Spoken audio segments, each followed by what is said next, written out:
Hey everybody, for another episode of Finding History. We've done Pennsylvania Historic Marker History in a Minute. We've talked about John Walter several different times here in Ono, Mount Nebo Cemetery.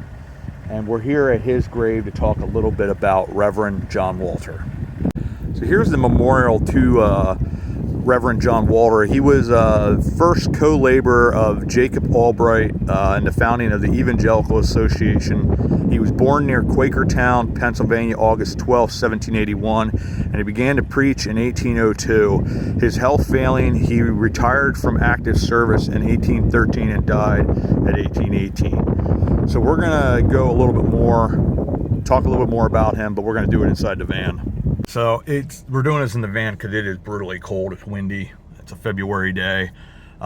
We've talked about him several times. He co-founded the Evangelical Association with Jacob Albright.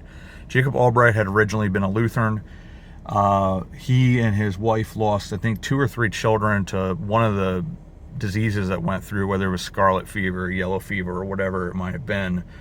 And he sort of had a crisis of faith because he felt that the Lutheran Church did not reach out in a way that helped him and his wife or people that deal with this loss, which was common at that time, to deal with that kind of pain.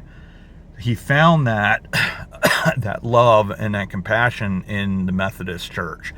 When he went to the Methodist Church, he let them know, I feel like God is sending me on a course to help people in the German speaking populace with the Methodist message, but I need to do it speaking in German. And the Methodist Church did not allow you to preach in German, so he asked their permission to start this church with John Walter, and they did so and started to preach that message.